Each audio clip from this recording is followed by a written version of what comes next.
ദശകം 96 ഭഗവത് വിഭൂതികളും ജ്ഞാനകർമ്മ ഭക്തിയോഗങ്ങളും. ശ്ലോകം 1. പ്രപഞ്ചം മുഴുവൻ നിറഞ്ഞു നിൽക്കുന്നത് ഏകനായ ഭഗവാനാണ്. ആ ഭഗവാൻ ജനങ്ങളുടെ സൗകര്യാർത്ഥം വിവിധ നാമരൂപങ്ങൾ സ്വീകരിക്കുന്നു. ദേവന്മാരായിട്ടും ദേവിമാരായിട്ടും ഒക്കെ. അപ്പോൾ ഓരോ വിഭൂതിയും എല്ലാ വിഭൂതിയെയും ബ്രഹ്മമായിട്ട് കാണാൻ നമുക്ക് സാധിക്കണം. സർവം ഖലിതം ബ്രഹ്മ എന്ന് ഉപനിഷത്ത് പറഞ്ഞത് അണുപോലും തെറ്റാതെ കണ്ട് മനസ്സിൽ വെച്ച് ഏതേത് വിഭൂതികൾ കാണുന്നുവോ ആ വിഭൂതികൾ ഓരോന്നിൽ ഓരോരുത്തരെ അവരുടെ രുചിപ്രകാരം കാണട്ടെ. അങ്ങനെ മെല്ലെ മെല്ലെ എപ്പോൾ അവർക്ക് ജ്ഞാനം സിദ്ധിക്കുന്നുവോ എല്ലാം ഏകനായ ഭഗവാനാണെന്ന് അറിയാൻ സാധിക്കും. ത്വം ഹി ബ്രഹ്മൈവ സാക്ഷാൽ. ഹേ ഭഗവൻ, ഒരു മഹിമൻ എന്നാണ് ഇവിടെ ഭഗവാനെ സംബോധന ചെയ്യുന്നത്. മഹത്തായ മാഹാത്മ്യത്തോടു കൂടിയവൻ. ഈ മഹാത്മ്യം നമ്മൾ എവിടെയും കാണില്ല. രൂപമില്ലാതെ കണ്ട് രൂപത്തെ കാണിക്കുകയാണ്. തൻ്റെ ശക്തിയായ ആ ബ്രഹ്മപ്രകൃതി അല്ലെങ്കിൽ മായ അതിനെ ഉപയോഗിച്ചിട്ടാണ് ഈ വിധത്തിൽ ചെയ്യുന്നത്. ഇല്ലാത്ത രൂപത്തിനെ കാണിച്ചു കൊണ്ടിരിക്കുകയാണ്. ഒരു മഹിമൻ വിശ്വമൂർത്തേ. രണ്ടാമത്തെ സംബോധന. വിശ്വമാണ് ഭഗവാൻ നിറഞ്ഞു നിൽക്കുന്ന സ്ഥലം. വിശ്വം മാത്രമാണോ? അല്ല. ഭഗവാന്റെ വെറുമൊരു കാൽഭാഗം കൊണ്ടാണ് ഈ വിശ്വം ഉണ്ടായിരിക്കുന്നത്. പാദോഹോസ്യ വിശ്വഭൂതാനി ത്രിപാദസ്യാമൃതം ദിവി. ഭഗവാന്റെ വെറുമൊരു കാൽഭാഗം കൊണ്ടാണ് ഈ കാണുന്ന അനന്തകോടി ബ്രഹ്മാണ്ടങ്ങൾ ഉണ്ടായിരിക്കുന്നത്. ബാക്കി മുക്കാൽ ഭാഗം സച്ചിദാനന്ദമായിട്ട് അങ്ങനെ പരന്ന് കിടക്കണം. ആ സച്ചിദാനന്ദത്തിലേക്കാണ് നമ്മൾ എത്തേണ്ടത്. അതിന് ഈ പ്രകൃതിയെ തരണം ചെയ്യണം. പ്രകൃതിയെ നമ്മുടെ നിയന്ത്രണത്തിൽ കൊണ്ടുവരണമെങ്കിൽ ഭഗവാനെ തന്നെ ശരണം പ്രാപിക്കണം. ഭഗവാന് മാത്രമേ പ്രകൃതിയെ നിയന്ത്രണത്തിൽ വയ്ക്കാൻ സാധിക്കുള്ളൂ. ത്വം ഹി ബ്രഹ്മൈവ സാക്ഷാൽ. ഹേ ഭഗവൻ, അങ്ങ് ആ പരബ്രഹ്മം തന്നെയാണ്. പ്രപഞ്ചം മുഴുവൻ നിറഞ്ഞു നിൽക്കുന്നതായ ആ പരബ്രഹ്മം ഉപാസനാ സൗകര്യത്തിന് വേണ്ടിയാണ് ഈ വിധത്തിൽ വിവിധ നാമരൂപങ്ങളിൽ പ്രത്യക്ഷനാവുന്നത്.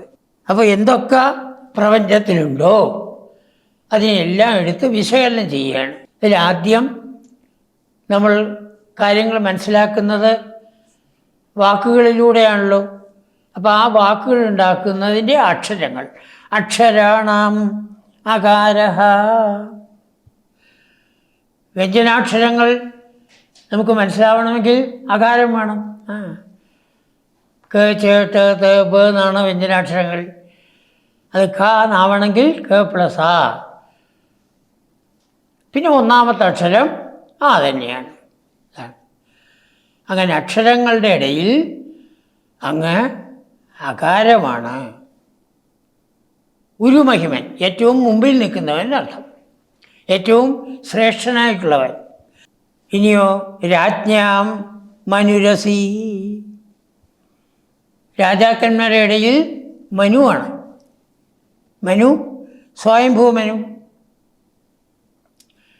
ബ്രഹ്മാവ് തൻ്റെ മാനസ സൃഷ്ടി പുരോഗമിക്കുന്നില്ല എന്ന് കണ്ടപ്പോൾ തൻ്റെ ദേഹത്തിനെ രണ്ടായി വിഭജിച്ചതാണ്.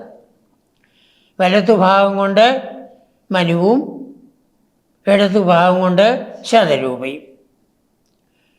മനു സ്വയംഭൂവിൻ്റെ പുത്രനായതുകൊണ്ട് സ്വയംഭുവൻ, സ്വയംഭുവ മനു. ഇടത്തുഭാഗത്ത് ഈ കാണുന്നതായ പ്രകൃതി അനേകം രൂപങ്ങളുള്ളത്. അതുകൊണ്ടാണ് ശതരൂപ എന്ന് പേര് വരാൻ കാരണം. രാജ്ഞാം മനുരസി, അങ്ങനെ രാജാക്കന്മാരിൽ ആദ്യത്തെ രാജാവായിരിക്കുന്ന സ്വയംഭുവ മനു. പ്രപഞ്ചം മുഴുവൻ അദ്ദേഹത്തിൻ്റെ കീഴിലാണ്. മറ്റ് രാജാക്കന്മാരൊക്കെ പിന്നീടാണ് വരുന്നത്. മനുവാണ് കാലത്തിനെ നിയന്ത്രിക്കുന്ന ആൾ. അത് ഈ സ്വയംഭുവ മനുവാണ്. അത് അങ്ങ് തന്നെയാണ്. ത്വം രാജ്ഞാം മനുരസി, ത്വം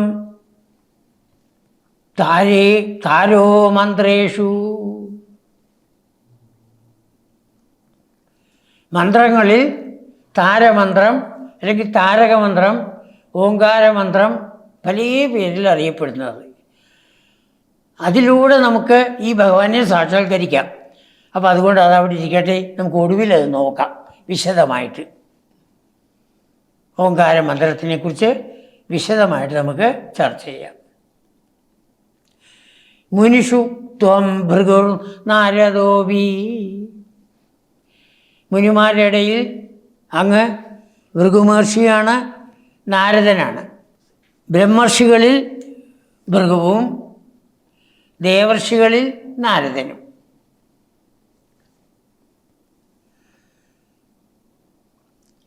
അവർ രണ്ടുപേരും വിഷ്ണുഭക്തന്മാരിൽ മുമ്പരാണ് രണ്ടുപേരും. ഭൃഗുമഹർഷി ത്രിമൂർത്തികളിൽ ആരാണ് ശാന്തൻ എന്ന് തിരയാൻ വേണ്ടി അന്വേഷിച്ചു പോയ കഥ നമുക്കൊക്കെ അറിയാം. ബ്രഹ്മാവിനും ശിവനും ദേഷ്യമുണ്ട്. വിഷ്ണുവിന് നെഞ്ഞത്ത് ചവിട്ടിയിട്ട് പോലും ദേഷ്യമില്ല. അപ്പോൾ വിഷ്ണുവാണ് ശാന്തമൂർത്തി. അപ്പോൾ വിഷ്ണുവിനെ ഭജിക്കുന്നതിൽ മുൻപിൽ നിൽക്കുന്ന ആളാണ് ഭൃഗുമഹർഷി. അതുപോലെ തന്നെ നാരദനും സദാ ഭഗവാന്റെ നാമം ജപിച്ചുകൊണ്ട് 14 ലോകത്തിലും ചുറ്റി ഈ പരമതത്വത്തെ എല്ലാവർക്കും പരിചയപ്പെടുത്തി കൊടുത്തുകൊണ്ടേയിരിക്കുകയാണ്. അതാണ് എവിടെ ഭഗവാനെ പ്രാപിക്കാൻ വേണ്ടി ഒരാൾ ശ്രമിക്കുന്നുവോ അവിടെ എത്തുന്നു. അതാണ് ധ്രുവബാലൻ തപസ്സിനായിട്ട് ഇറങ്ങണു. ഈ 5 വയസ്സായ കുട്ടിക്ക് അതിനുള്ള കഴിവുണ്ടോ? ഉടനെ വന്നു പരീക്ഷിച്ചു. കഴിവുണ്ടെന്ന് കണ്ടു, മന്ത്രവും പൂജാവിധികളൊക്കെ പറഞ്ഞു കൊടുത്ത് അയച്ചു. അപ്പോൾ എവിടെ ഭഗവാനെ ഭജിക്കണമെന്ന് ആഗ്രഹമുണ്ടോ അവിടെ ദേവർഷിയായ നാരദനെത്തുന്നു. അങ്ങനെ ഈ മുനിമാരിൽ ഭൃഗുവും നാരദനുമാണ് ശ്രേഷ്ഠൻ. ചെറിയ വ്യത്യാസമേ ഉള്ളൂ. ഭൃഗു ബ്രഹ്മർഷികളിൽ വെച്ച് മുഖ്യൻ, മറ്റേത് ദേവർഷികളിൽ വെച്ച് മുഖ്യൻ എന്ന ചെറിയൊരു വ്യത്യാസം മാത്രം. പ്രഹ്ലാദോ ദാനവാനാം, പ്രഹ്ലാദൻ അസുരന്മാരിൽ ശ്രേഷ്ഠനാണെന്ന് നമുക്കെല്ലാവർക്കും അറിയാം. അല്ല, ദേവന്മാരിലും വെച്ച് ശ്രേഷ്ഠനാണ്. ദേവന്മാരിൽ അനേകം ദേവന്മാർക്കില്ലാത്തതായ ഭക്തി പ്രഹ്ലാദനിൽ കാണുന്നു. അപ്പോൾ ഭക്തന്മാരിൽ പ്രഥമഗണനീയൻ ആരാണെന്ന് ചോദിച്ചാൽ അസുരനായിരിക്കുന്ന പ്രഹ്ലാദനെയാണ് നമ്മൾ പറയുക. അതാണ്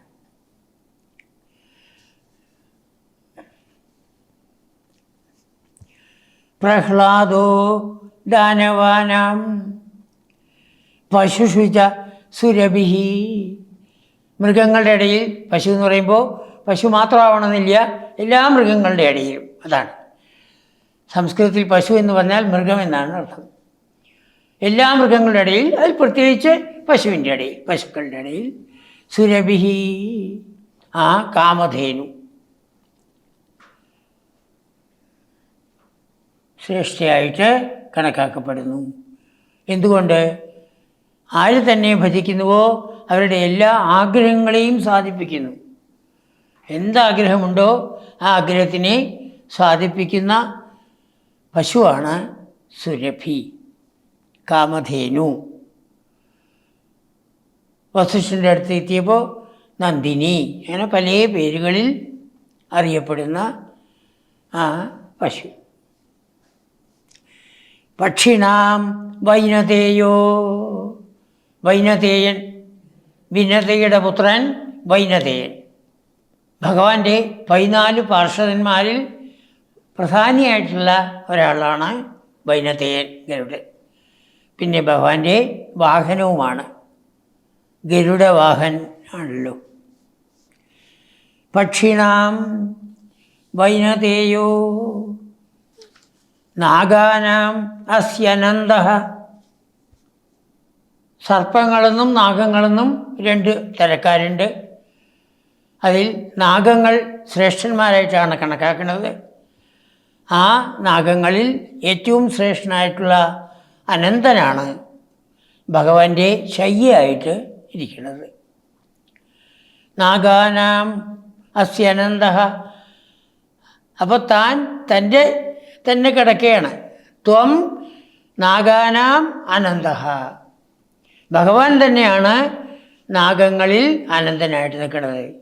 ഭഗവാൻ തന്നെയാണ് എല്ലാമായിട്ട് നിൽക്കുന്നത് എന്ന് ഓരോന്നിലും നമ്മൾ ഓർമ്മ വയ്ക്കണം. നാഗാനാം അനന്തഃ സുരസരിതവി സ്രോതസാം.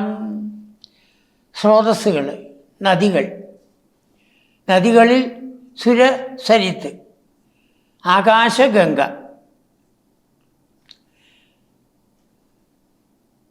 ബലിയുടെ യാഗശാലയിൽ പോയതായ സമയത്ത് ആ ബലിയെ അനുഗ്രഹിക്കാൻ വേണ്ടി തൻ്റെ ആ രൂപത്തിനെ കാണിച്ചു കൊടുക്കുകയാണ്. ബ്രാഹ്മണ ഭക്തനായിരിക്കുന്ന ബലി. ശുക്രാചാര്യർ പറഞ്ഞു, ഈ വിഷ്ണു തന്നെയാണ് ചതിക്കാൻ വന്നിരിക്കുകയാണ്, 2 അടി കൊടുത്താൽ മുഴുവൻ അളന്നെടുക്കും എന്ന് നേരിൽ പറഞ്ഞതാണ്. ഇല്ല, ഞാൻ കൊടുക്കും, ബ്രാഹ്മണനാണല്ലോ എന്നുള്ളതായ ആ ഭക്തി കൊണ്ട്, ആ ബ്രാഹ്മണ ഭക്തി മൂലം. അപ്പം ആ സമയത്ത് എപ്പോൾ ഭഗവാൻ തൻ്റെ 1 അടി കൊണ്ട് ഭൂമിയും കീഴിലുള്ള ലോകങ്ങളും അളന്നെടുത്തു, 2ാമത്തെ അടി കൊണ്ട് മുകളിലേക്ക് പൊങ്ങി. അത് എപ്പോൾ ആ സത്യലോകത്തിലെത്തിയോ ബ്രഹ്മാവിന് കണ്ടപ്പോൾ മനസ്സിലായി ഭഗവാന്റെ പാദമാണ്. തൻ്റെ കമണ്ഡലിലുള്ള വെള്ളം കൊണ്ട് കഴുകി, പാദത്തിനെ കഴുകി. ആ വെള്ളമാണ് ഗംഗാ നദിയായിട്ട് വരുന്നത്. ആദ്യം അത് ആകാശത്ത് മാത്രമായിരുന്നു. അപ്പോൾ അതിനെ ആകാശഗംഗ എന്ന് പറഞ്ഞിരുന്നു. അതിനെ ഭഗീരഥനാണ് ഭൂമിയിലേക്ക് കൊണ്ടുവന്നത്. സുരസരിത്, ദേവന്മാരുടെ നദിയാണത്. ഇന്നും എല്ലാ നദികളിലും വെച്ച് ഏറ്റവും ശ്രേഷ്ഠമായ നദി ഇതാണ്. അതിൽ സ്നാനം ചെയ്യുക, ആ വെള്ളം കുടിക്കുക, അവർക്കൊക്കെ മോക്ഷമുണ്ട് എന്ന് വേറെ സ്ഥലങ്ങളിൽ പറയുന്നുണ്ട്. സുരസരിതവി സ്രോതസാം. അങ്ങനെ വിശ്വമൂർത്തേ, ഈ കാണുന്ന വിശ്വം തൻ്റെ രൂപമായിട്ട് സ്വീകരിച്ചിട്ടുള്ള അല്ലയോ ഭഗവാനേ, അതാണ്.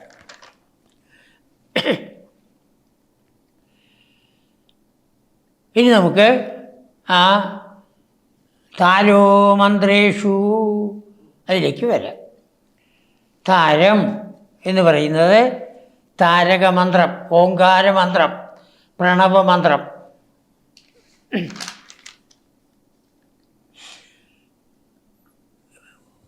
ഉപനിഷത്തുകളിൽ ഉദ്ഗീതം എന്നതിനെ പറയാറുണ്ട്. ഉദ്ഗീതം, നാദബ്രഹ്മം എന്നും പറയാറുണ്ട്. അങ്ങനെ അനേകം നാമങ്ങളിൽ അറിയപ്പെടുന്നതായ ആ മന്ത്രം, അത് നമ്മളെ ഈ സംസാരസാഗരം കടത്തിവിടുന്നു. അതുകൊണ്ടാണ് ഇതിനെ താരകമന്ത്രം, താരമന്ത്രം അല്ലെങ്കിൽ താരകമന്ത്രം.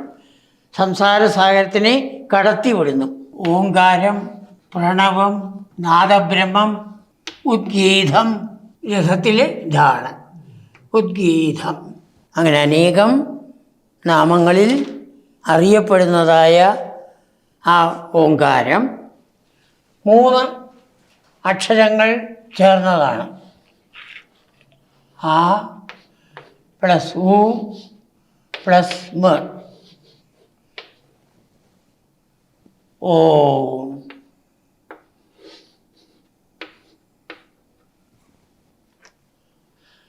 ആ വിഷ്ണുവാണ്, ഉ ശിവനാണ്, മ ബ്രഹ്മാവ്. ആ ഉ മ. ഈ ഓങ്കാരമന്ത്രം നമ്മെ രക്ഷിക്കുന്നതാണ്. അതാണ് ഈ 3 അക്ഷരങ്ങൾ കൂടിയാണ് ഈ മന്ത്രമുണ്ടായിരിക്കുന്നത് എന്ന് വായുപുരാണത്തിൽ പറയുന്നു. ഒരു പ്രസിദ്ധമായ ശ്ലോകമാണ്, അതുകൊണ്ട് ഞാൻ എഴുതാം. അകാരോ വിഷ്ണുരുദ്ദിഷ്ട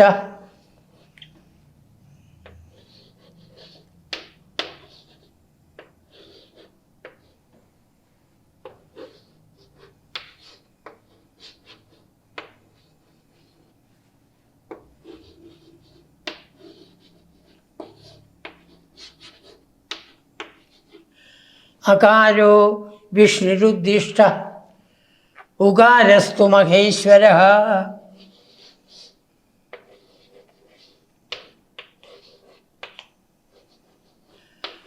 ഉകാരസ്തു മഹേശ്വരഃ.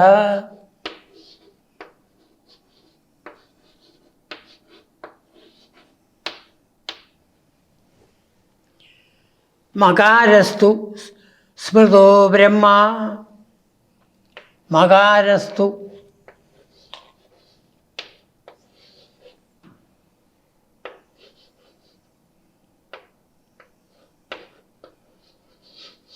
സ്മൃതോ ബ്രഹ്മ.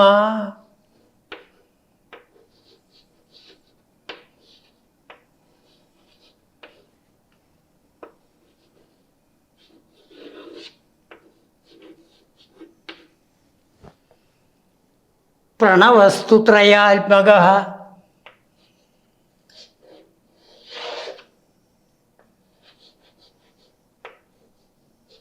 പ്രണവസ്തു ത്രയാത്മകഃ.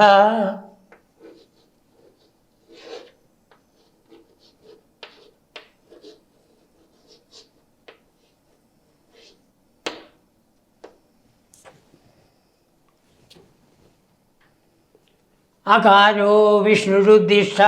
ഉദ്ദിഷ്ട, ഇവിടെ സ്വരം വന്നുകൊണ്ടാണ് വിസർഗം ലോപിച്ചത്. അകാരം എന്ന് പറയുന്നത് വിഷ്ണുവിനെ ഉദ്ദേശിച്ചും ഉകാരം എന്ന് പറയുന്നത് മഹേശ്വരനെ ഉദ്ദേശിച്ചും മകാരം എന്ന് പറയുന്നത് ബ്രഹ്മാവിനെ ഉദ്ദേശിച്ചുമാണ്. ഇപ്രകാരം പ്രണവം, ഓങ്കാരമന്ത്രത്തിൻ്റെ 2ാമത്തെ പേര് പ്രണവം. പ്രകർഷേണ നവം, എന്നും ഇത് പുതിയതായിട്ട് ഇരിക്കുന്നതിനർത്ഥം. എന്നും നമ്മളെ ആ ഭഗവാനിലേക്ക് അടുപ്പിക്കുന്നതാണ്. ത്രയാത്മക, 3 രൂപത്തിൽ അത് ഇരിക്കുന്നു, സ്ഥിതി ചെയ്യുന്നു. മാണ്ഡ്യൂക്യോപനിഷത്തിലാണ് ഓങ്കാരമന്ത്രത്തെക്കുറിച്ച് വിശദമായിട്ട് പറഞ്ഞിരിക്കുന്നത്. 1ാമത്തെ മന്ത്രത്തിൽ തന്നെ അതിൻ്റെ തുടക്കം. ഇത് വായുപുരാണത്തിലെയാണ്. ഓമിത്യേതദക്ഷരം സർവം. ഓമിത്യേതദക്ഷരം സർവം തസ്യോപവ്യാഖ്യാനം. തസ്യോപവ്യാഖ്യാനം ഭൂതം ഭവദ്ഭവിഷ്യതി.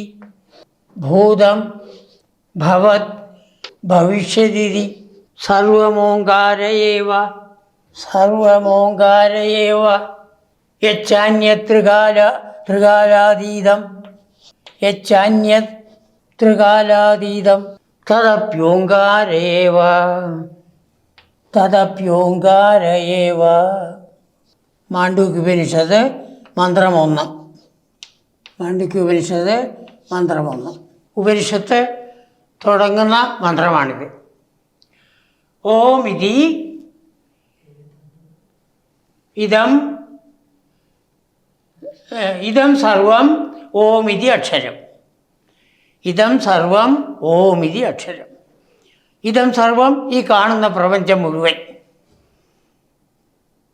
അത് ഓം എന്ന അക്ഷരമാണ്. തസ്യ ഉപവ്യാഖ്യാനം, അതിനൊന്ന് നന്നായിട്ട് ഞാൻ വ്യാഖ്യാനിക്കാൻ ശ്രമിക്കാം. അതാണ് ഭൂതം കഴിഞ്ഞു പോയത്, ഭവത് ഇപ്പോൾ നടക്കുന്നത്, ഭവിഷ്യത് വരാൻ പോകുന്നത്, ഇത് സർവം ഓങ്കാരമേവ എന്നത് മുഴുവൻ ഓങ്കാരം തന്നെ. അത്രമാത്രമാണോ? അല്ല. യച്ച അന്യത്, വേറെ എന്താ ഉള്ളത്? ത്രികാല അതീതം, ഈ 3 കാലത്തിനും അപ്പുറത്ത്. ഈ 3 കാലം ഭഗവാന്റെ വെറുമൊരു പാദമാണ്, ഒരു കാൽഭാഗമാണ്. ബാക്കി 3/4 ഭാഗം സച്ചിദാനന്ദമായിട്ട് കിടക്കണം. അതാണ് ത്രികാല അതീതം. തത് അഭി ഓങ്കാരം ഏവ, അതും ഓങ്കാരം തന്നെ.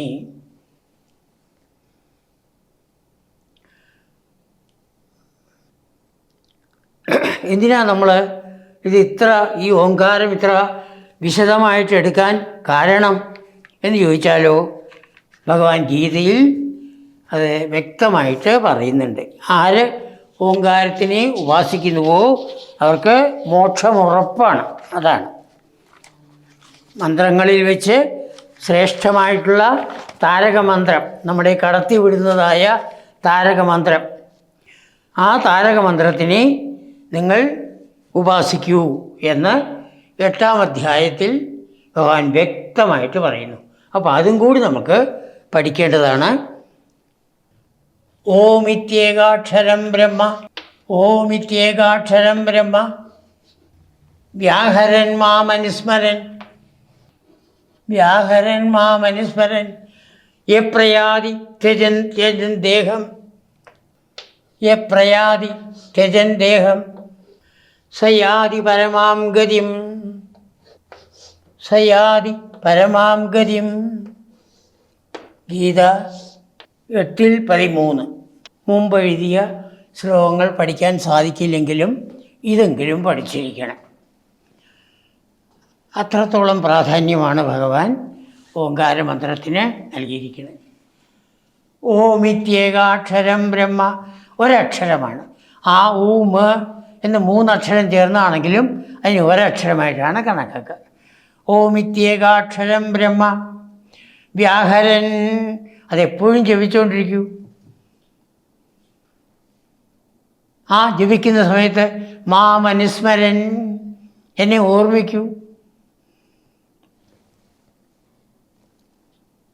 അങ്ങനെ സാധാരണ നമ്മൾ ജപിച്ചാൽ പോകുന്ന സമയത്തും അത് ഓർമ്മ വരും.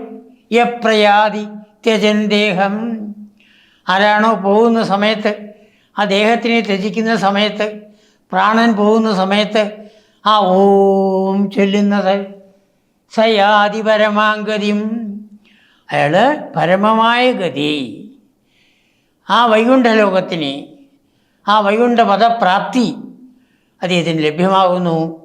ഇനി അദ്ദേഹത്തിനൊരു ജന്മമില്ല.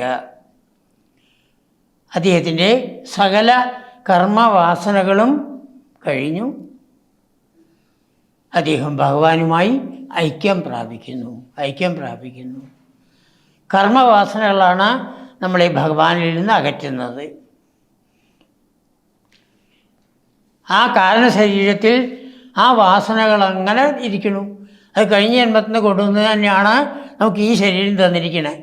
അതിൻ്റെ ഒപ്പം നമ്മൾ പുതിയ വാസനകൾ ഉണ്ടാക്കണം. അതൊക്കെ അടുത്ത ജന്മത്തിലേക്ക് മാറ്റി വയ്ക്കണം. ആഗാമിയായിട്ട് മാറ്റി നിൽക്കും. കൊണ്ടുവന്നതിനെ തീർത്തുകൊണ്ടേയിരിക്കുകയാണ്. അപ്പോൾ ആരാണോ ഈ വിധത്തിൽ ആ ദേഹം പ്രാണൻ പോകുന്നതായ സമയത്ത് ഓങ്കാരം ജപിക്കുന്നത്, അയാൾ പരമമായ ഗതിയെ പ്രാപിക്കുന്നു. അയാളുടെ എല്ലാ വാസനകളും നശിക്കണം. സകല വാസനകളും നശിക്കും. എപ്പോൾ വാസനകൾ നശിച്ചോ മോക്ഷം, വാസനാപ്രക്ഷയോ മോക്ഷ. അപ്പോൾ ഏറ്റവും ശ്രേഷ്ഠമായ മന്ത്രമാണ് ഓങ്കാരത്തിനെ സംബന്ധിച്ച്. സാധിക്കുമെങ്കിൽ നിരന്തരം ജപിക്കുക. ദിവസേന കുറച്ച് സമയം അതിനായിട്ട് മാറ്റിവെച്ച് ജപിക്കുക. വേറെ ഒന്നും വേണ്ട എന്നാണ് അതാണ് അർത്ഥം. വേറെ ഒരു ശാസ്ത്രവും നമ്മൾ പഠിക്കേണ്ട ആവശ്യമില്ല. ഈ ഓങ്കാര മന്ത്രം മാത്രം മതി. അങ്ങനെ ദിവസേന ജപിച്ചാലേ നമുക്ക് അവസാനത്തിൽ ഓർമ്മ വരുള്ളൂ. അതാണ് യപ്രയാതി ത്യജന്തേഹം. ഈ ദേഹത്തിനെ ഉപേക്ഷിച്ചിട്ട് ആരിവിടുന്ന് പോകുന്നുവോ സഹ പരമാം ഗതിയും യാതി. അദ്ദേഹം പരമമായ ഗതിയെ, അതായത് ഇനിയൊരു ജന്മമില്ലാത്ത ഗതി, അതാണ് പരമമായ ഗതി. സർവവ്യാപിയായിരിക്കുന്ന ആ ചൈതന്യവുമായി ഏകീഭവിക്കൽ. ജീവാത്മാവായ ഞാൻ സർവവ്യാപിയായിരിക്കുന്ന പരമാത്മാവിൽ ഐക്യം പ്രാപിക്കുന്നു. ജീവ ബ്രഹ്മ ഐക്യം, ജീവാത്മാ പരമാത്മാ ഐക്യം, അത് നേടാൻ സാധിക്കുന്നു. അപ്പോൾ എല്ലാം ഭഗവാനാണ്. എങ്കിലും ഈ മന്ത്രം, ഓങ്കാരമന്ത്രം ഏറ്റവും ശ്രേഷ്ഠമായിട്ടുള്ളതാണ്. അതുകൊണ്ട് അജ്ഞാനികളായ നമുക്ക് ജ്ഞാനത്തിനു വേണ്ടി നിങ്ങൾ അനേകം ശാസ്ത്രങ്ങൾ പഠിച്ച് സമയം ചെലവഴിക്കേണ്ട ആവശ്യമില്ല. ഓങ്കാരമന്ത്രം ഒന്നുകൊണ്ട് മാത്രം നമുക്ക് ആ അവസ്ഥ കൈവരിക്കാൻ സാധിക്കും എന്ന് ഭഗവാൻ 8-ാം അധ്യായത്തിൽ 13-ാമത്തെ ശ്ലോകത്തിൽ പറഞ്ഞിരിക്കുകയാണ്.